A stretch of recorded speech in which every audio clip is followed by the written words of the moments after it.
The Knicks knew stopping Indiana wouldn't be easy, but what they didn't expect was to run into a player who seems to know every move they're going to make before they make it.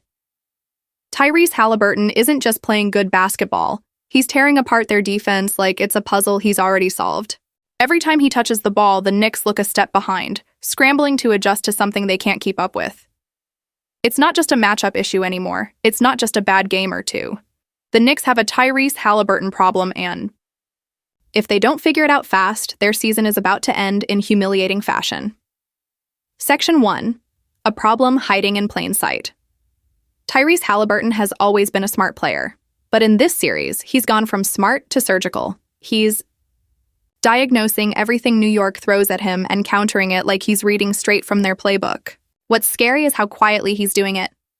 He's not exploding for 45 points. He's not dunking over defenders or putting together flashy highlight reels. Instead, he's picking the Knicks apart possession by possession, controlling the tempo, creating constant mismatches, and turning their biggest strengths into glaring weaknesses. The Knicks' defense is built around effort, toughness, and communication. But none of that seems to matter right now, because Haliburton is neutralizing all three. He doesn't turn the ball over, he doesn't rush. And the moment a defender hesitates, whether it's Brunson on a switch or Robinson dropping into the paint, Haliburton makes them pay. He's the type of player that punishes hesitation. And the Knicks? They've been hesitating a lot. 4 alone, Haliburton had 30 points, 10 rebounds, and 15 assists, without a single turnover. That's not just efficient, that's unheard of. It's the kind of performance that changes a playoff series. But it's not just the numbers, it's the timing of the plays, the poise under pressure, the way he's always in control. He's setting the tone for the entire Indiana offense, and the Knicks have had no answer. It starts with the pace. The Pacers want to run, and Haliburton is the engine that makes it all go. Whether it's off a rebound, a turnover, or even a made basket, Indiana is flying up the court. And the moment Haliburton sees a window, even a small one, he threads a pass that turns a half-second advantage into a layup or an open three. The Knicks are barely across half court by the time the ball's already in the basket. Even when the Pacers slow it down, the problems don't go away. In the half court, Haliburton turns into a master manipulator. He uses screens like weapons, setting up his defenders for failure. The Knicks have tried drop coverage with their bigs, and Haliburton calmly pulls up for mid-range jumpers or hits Miles Turner on the pop. They've tried switching, and that's when he isolates slower defenders like Towns or catches Brunson in space and goes to work. It's a lose-lose situation for New York, because no matter what coverage they try, Haliburton's already adjusted. And when he's not scoring, he's creating. Off the catch, he doesn't waste time. The ball touches his hands, and he's either attacking the lane, firing a cross-court pass, or moving the ball instantly to keep the defense rotating. His decisions are lightning fast, but never rushed. That's the difference.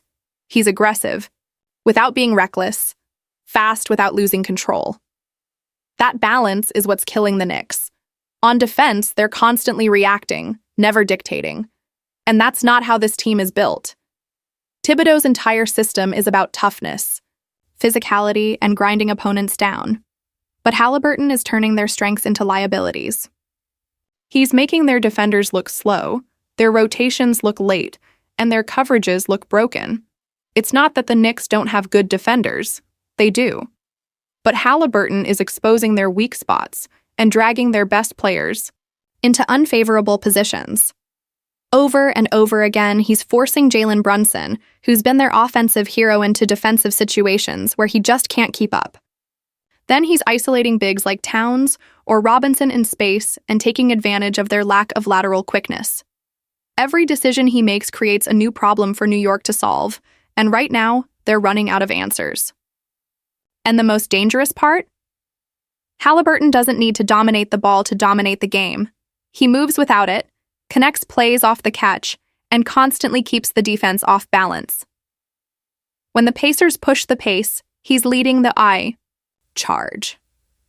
When they slow it down, he's in full control. Every adjustment the Knicks make, Haliburton's already one step ahead. This isn't just a bad matchup. This is a system that has cracked New York's code, and Tyrese Haliburton is the one holding the master key. For most of the season, The Knicks' identity has been built on toughness, defensive grit. They don't just want to beat you, they want to wear you down. And for a while, it worked. Teams struggled to keep up with their physicality, their effort, their relentless help and recover system. But against Indiana, and specifically against Tyrese Haliburton, all of that has fallen apart. It's not just that the Pacers are scoring, it's how they're scoring. Effort doesn't matter when your defense is constantly out of position. Communication breaks down when the offense is faster and sharper than your rotations, and physicality is useless when you're always chasing the play. That's the reality New York is facing right now. Haliburton has weaponized the Knicks' own system against them, and every adjustment they've tried has only led to more problems.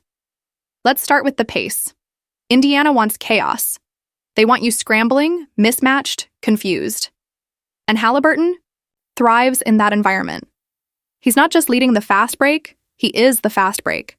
He doesn't need to score to beat you. A single outlet pass turns into a 3-on-2. One defensive rebound becomes an open 3 on the other end. The Knicks are getting crushed before they even get a chance to set their defense. And when the Pacers don't have numbers, Haliburton shifts gears effortlessly. He slows things down, pulls the strings in the half court, and creates advantages with precision. It's in these moments that the Knicks' defensive issues become even more obvious. Watch how often Brunson finds himself in no man's land. He's stuck between switching and recovering, often late on help or caught chasing shooters. Not because he's playing lazy defense, but because Haliburton keeps dragging him into the fire. And it's not just Brunson. Mitchell Robinson, a normally reliable anchor, is getting stretched thin. Drop coverage worked against other teams. Not here. If Robinson stays back, Haliburton walks into mid-range jumpers or floaters. If he steps up, the lob to Turner is wide open. It's a constant guessing game, and Haliburton has every answer. When the Knicks try to hide Brunson off-ball, Indiana just runs 3-man actions to drag him right back into the play. A screen. Here, a cut there, and suddenly Brunson's forced into a switch he can't survive. It's surgical. Every possession feels like Indiana is hunting him. And not just for the sake of mismatches, but because they know it collapses the entire defensive structure. If Brunson gets beat, someone else has to help. And when that help comes, Haliburton is already whipping the ball to the corner for a wide-open 3. It's like watching a chess master play against someone who just learned the rules. The Knicks are trying everything, hedging, switching, pre-rotating, but none of it matters. Haliburton isn't reacting to their defense, he's manipulating it. And every move the Knicks make just gives him more options. Even when New York executes their coverage perfectly, Haliburton's patience is what breaks them. He'll snake the pick and roll, probe the defense, wait an extra half second until the help commits, and then make the exact pass that creates a layup or an open shot. It's the kind of play that doesn't show up in the box score but completely changes the game. And that's the real problem. This isn't just about Haliburton's stats. You can look at the 24 points per game, the 11 assists, the low turnovers, and yes, those are elite. But it's the possessions where he doesn't score or assist that tell the full story. The way he pushes the pace, the way he forces switches, the way he makes defenders hesitate just enough to open a passing lane.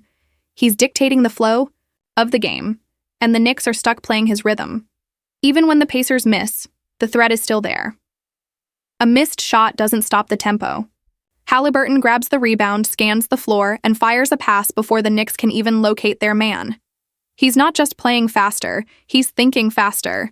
And right now, New York's defense looks stuck in quicksand trying to keep up. They've tried blitzing him. He splits it. They've tried switching bigs onto him. He isolates. They've tried going under screens. He pulls up from 3. Every solution creates a new problem. And at this point, it's clear. This isn't just bad defense. This is a team getting outclassed by a player who sees the game 2 steps ahead. But what makes it worse for the Knicks is that their defense isn't just failing in isolation. It's failing systemically. When one coverage breaks, it leads to a second rotation, then a third, and before you know it, someone's wide open in the corner. And because Indiana moves the ball so well, those broken plays turn into back-breaking shots. The Knicks were supposed to be the tougher, grittier team, the one that drags opponents into the mud and makes them work for everything. But right now, they're the ones getting dragged. They're the ones chasing shadows, and Tyrese Haliburton is the one pulling every string. He's not just exploiting their weaknesses, he's creating them. And unless the Knicks find a way to stop the bleeding, this won't just be a playoff loss. It'll be a collapse. By this point in the series, it's no longer just a basketball problem. It's a mental one. You can see it in the Knicks' body language. Every time Haliburton crosses half court, there's a pause. A second of hesitation. That moment where defenders glance over their shoulder, anticipating the next move, already on edge. It's subtle, but it's telling. They're bracing for impact before the hit even comes, and once a team gets to that place, they've already lost control. The scary thing is, Haliburton's not even playing rushed. He's not speeding up to make his reads. He's slowing everyone else down. The Knicks, who pride themselves on being the more disciplined team, are the ones making mistakes. Bad switches, late rotations, miscommunication in the pick and roll. All of it stems from one source, Haliburton dictating every possession. And when a player gains that kind of psychological edge, the box score doesn't even matter anymore. Whether he's scoring or not, the defense is already panicking. They're collapsing early, overhelping, playing on their heels, and Haliburton sees all of it. He's reading the floor like a quarterback dissecting a coverage scheme, baiting defenders to commit before flipping the script. The Knicks coaching staff has tried almost every counter. They've shifted defenders, adjusted help, pre-switched to hide Brunson. They even tried going zone for a few possessions just to break the rhythm. None of it worked. Because this isn't just about X's and O's. It's about a player with complete command of the game and a team that's running out of answers. Let's talk about isolation. Haliburton isn't your typical ISO scorer. He doesn't overwhelm you with power or burst. He dissects you. His footwork is tight, his handle is creative. But above all, his patience is lethal. Against switches, he'll slow things down. Not to reset, but to measure the defender. One jab, one hesitation, one shift in weight from the defender, and it's over. Whether it's a step-back three, a drive into a floater, or a sudden burst to the rim, he always has a counter, and the Knicks have yet to find a defender who can hold up. What's even more frustrating for New York is that they're trying hard. You can see the effort. Josh Hart is flying around trying to help. Donte DiVincenzo is chasing over screens like his life depends on it. Even Brunson, for all his defensive limitations, is giving everything he has. But effort only matters if you can stay in front of your man. And against Haliburton, none of them can. And let's not forget what happens when you put too much focus on him. The moment you load up to stop Haliburton, he turns into a playmaker again. He's not just making the simple pass, he's manipulating help defenders. He'll look one way, shift the weak side tagger, and zip a pass to the opposite corner before anyone has a chance to recover. The ball movement from Indiana has been surgical, but it all starts with the initial pressure Haliburton creates. Even when he doesn't have the ball, he's dangerous. He'll run off a pin down, draw two defenders, and suddenly the defense is scrambling again. Or he'll catch the ball on a swing and instantly hit a cutter before the Knicks can react. There's no pause in his game. Everything is immediate. Everything is intentional. And the Knicks are a step slow at every turn. You know it's bad when even the best defenders start looking hesitant. OG Anunoby was brought in to be a defensive stopper, the kind of guy who can neutralize a perimeter star. But even he's struggled with Haliburton's off-ball movement and the misdirection built into Indiana's offense. It's not about stopping the first action, it's the second and third that kill you, and no one's covering that ground fast. Enough. And then there's the swagger. The way Haliburton celebrates a big three, the confidence in his body language, the stare-downs, the shrug after hitting a deep pull-up over a late closeout. It's not arrogance, it's control. He knows the Knicks can't stop him, and more importantly, they know it too. Momentum is a real thing in the playoffs, and right now it belongs entirely to Indiana. Every big shot from Haliburton deflates. The Knicks a little more. Every assist to a wide-open shooter chips away at their confidence. And every time they scramble to get back on defense, they're met with another perfectly timed push in transition that ends with a layup or a corner. 3. There's no reprieve, no breathing room. The Knicks aren't just losing the game, they're losing their grip. Every mistake snowballs. Every miss leads to a run-out. And every trip down the court feels like another opportunity for Haliburton to pick them apart. He's not playing reckless. He's not forcing anything. He's just calmly, methodically, taking the Knicks apart. piece by piece. This series was supposed to be a test of toughness, a battle between grit and speed. But as the games have gone on, it's become clearer and clearer. This isn't just a speed problem, it's a Haliburton problem. And unless New York can find an answer, and fast, they're staring down the barrel of a second-round exit. By the time Game 5 rolls around, the Knicks are out of adjustments. They've already thrown everything they had at Haliburton. Different coverages, switching schemes, help at the level, show and recover, ice, drop, blitz, switch, name it, they've tried it, and none of it stuck. Because this wasn't a matter of plugging the right hole. It was a flood. And Haliburton was the storm. What's terrifying for New York is how casual it all looks. He's not out there playing like he's under pressure. He's playing like he's having fun, controlling tempo, laughing with teammates, pointing out defensive coverages before the play even develops. It's one thing to be talented. It's another to completely understand the game at this level. Every time the Knicks think they've figured out the play, Haliburton changes it.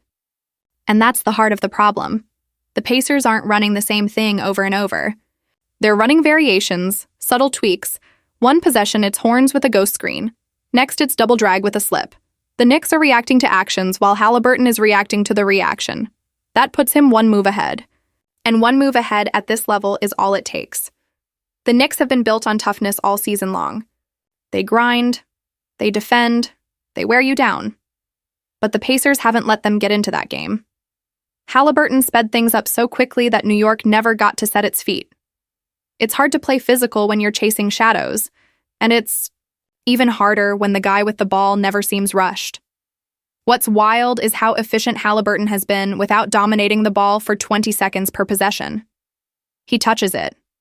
He moves it. He gets it back. And when he sees a mismatch, he isolates and picks it apart. But even when he's not scoring, the impact is everywhere. The Knicks collapse on his drives and Indiana swings it around until they find the open man. The floor is wide open because he's already manipulated the defense 2 passes earlier. Even when the Knicks do play a possession right, even when they cut off the drive, fight through screens, and rotate on time, Haliburton still finds a way to make them wrong. It's a pocket pass, a no-look, a skip to the weak side. It's the kind of play that doesn't show up in a highlight reel, but it breaks your spirit, because what more can you really do? And then, the dagger threes. That's what sticks in your memory. Every time New York claws back into the game, gets a stop or two, Haliburton steps up. Deep pull-up, no hesitation, bang. And just like that, the run's dead. It's not just the shot, it's the timing. The way he senses the moment and delivers exactly what the team needs. That's what makes him a star. That's what makes him a closer. You watch the Knicks on the bench after those moments and you can feel the frustration. Thibodeau pacing, looking for answers that don't exist.